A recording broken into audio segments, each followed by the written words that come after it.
ஓம் நம சிவாய. உறவுகள் அனைவருக்கும் அன்பு வணக்கம். எல்லோரும் நலமாக இருக்கிறேன் நினைக்கின்றேன். எல்லோரும் நலமாக இருக்க வேண்டும் என்று எல்லாம் வல்ல இறைவனை பிரார்த்தித்தவனாக வளமை போன்று ஒவ்வொரு குறளை காணொளி வடிவிலே பதிவிட்டு வருகின்றேன். அந்த வகையிலே இன்று நாங்கள் காண்க இருக்கின்ற குறள் 1330 குறளிலே 301வது குறளை நாங்கள் இன்று காண்க இருக்கின்றோம். இதற்காக அழகான 3 உரைகளும் அமைய பெற்றிருக்கின்றது. முதலிலே நாங்கள் குறளை காண்போமாக இருந்தால், சொல்லிடத்து காப்பான் சினங்காப்பான் அல்லிடத்து காக்கினன் காவாக்கால் என்பதாக அமைந்திருக்கின்றது. சொல்லிடத்து காப்பான் சினங்காப்பான் அல்லிடத்து காக்கினன் காவாக்கால் என்பதாக அமைந்திருக்கின்றது. இதற்கான முதலாவது உரையை நாங்கள் பார்ப்போமாக இருந்தால், பலிக்கும் இடத்தில் சினம் வராமல் காப்பவனே சினம் காப்பவன், பலிக்காத இடத்தில் காத்தால் என்ன காக்காவிட்டால் என்ன என்பதாக அமைந்திருக்கின்றது. பலிக்கும் இடத்தில், எந்த இடத்தில் நாங்கள் கோபத்தை எங்களுடைய சினத்தை நாங்கள் அந்த பொறுமைசாலிகளாக இருக்க வேண்டுமோ அந்த இடத்தில் நாங்கள் பொறுமைசாலிகளாக இருக்க வேண்டும். மற்ற இடங்களில் இல்லாவிட்டாலும் எந்த இடத்தில் நாங்கள் எங்களை கட்டுப்பாட்டுக்குள்ளே நாங்கள் வைத்துக்கொள்ள முடியுமோ அந்த இடத்தில் எங்களுடைய கோபத்தை சினத்தை பொறுமையை காப்பவர்களாக இருந்தால்தான் நாங்கள் அந்த இடத்திலே எங்களை நல்லவர்களாக நாங்கள் நல்லொரு நிலையை நாங்கள் அடைய முடியும் என்பதாக, கோபசாலிகள் இல்லாதவர்களாக நாங்கள் அந்த இடத்திலே இருக்க முடியும் என்பதாகத்தான் முதலாவது உரை அமைந்திருக்கின்றது. அதே போன்றுதான் கலைஞர் அவர்களும் இந்த சொல்லிடத்தில் காப்பான் சினங்காப்பான் அல்லிடத்து காக்கினன் காவாக்காலன் என்ற குறளுக்காக அழகான ஒரு உரையையும் அவர் தந்திருக்கின்றார். அதை பார்ப்போமாக இருந்தால், தன் சினம் பலிதமாகும் இடத்தில்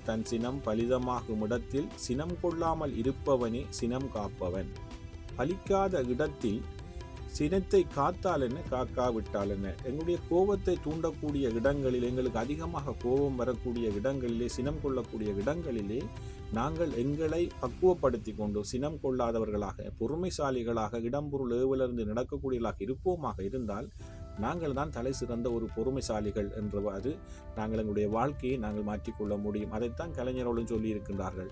நாங்கள் எந்த இடத்தில் பொறுமையாக எங்களுடைய கோபத்தை அடக்கிக் கொள்ள முடியுமோ அந்த இடத்தில் நாங்கள் கட்டாயம் அடக்கிக் கொள்ள வேண்டும் என்பதாகத்தான் அவருடைய உரையும் அமைந்திருக்கின்றது.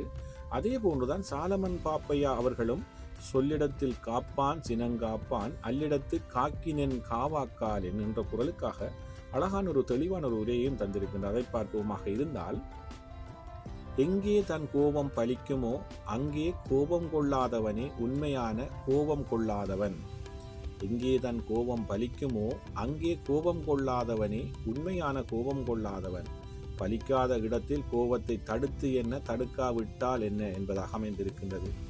எங்கே எங்களுக்கு கோபம் வருகின்றதோ அந்த இடத்தில் எங்களுடைய பொறுமையை நாங்கள் கையாண்டு எங்களுடைய கோபத்தை கட்டுப்பாட்டுக்குள்ளே வைத்து நாங்கள் ஒரு பொறுமையை அந்த இடத்திலே கடைப்பிடிப்போமாக இருந்தால் நாங்கள் தான் அந்த உண்மையான ஒரு கோபம் கொள்ளாதவனாக ஒரு பொறுமைசாலிகளாக அந்த இடத்திலே இருக்க முடியும்.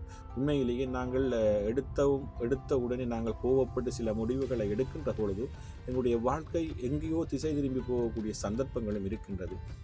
அதைத்தான் சொல்லியிருக்கின்றார். சொல்லிடத்து காப்பான் சினங்காப்பான் அல்லிடத்து காக்கினன் காவாக்கால் என்பதாக அமைந்திருக்கின்றது. எந்த இடத்தில் எங்களுடைய சினம் தூண்டப்படுகின்றதோ, அந்த கோபம் தூண்டப்படுகிறதோ அந்த இடத்தில் நாங்கள் எவ்வளவு பொறுமையை கடைப்பிடிக்கின்றோம், எங்களுடைய கோபத்தை நாங்கள் கட்டுப்பாட்டுக்குள்ளே வைத்துக் கொள்கின்றோமோ நாங்கள் தான் உண்மையிலே கோபம் கொள்ளாதவராக சினம் கொள்ளாதவர்களாக பொறுமைசாலிகளாக வாழ முடியும் என்பதாகத்தான் இந்த குறள் சொல்லியிருக்கின்றது.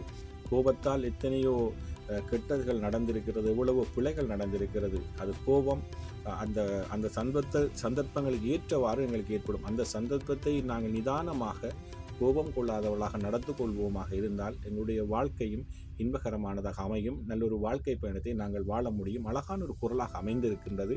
இந்த குறளை நாங்கள் உண்மையிலேயே எங்களுக்குள்ளே நாங்கள் நாள்தோறும் மனனம் செய்து நல்லவர்களாக கோபம் கொள்ளாதவர்களாக நல்லொரு சமுதாயத்தை கட்டி எழுப்புவதற்கு நாங்கள் ஒன்றுபட வேண்டும்.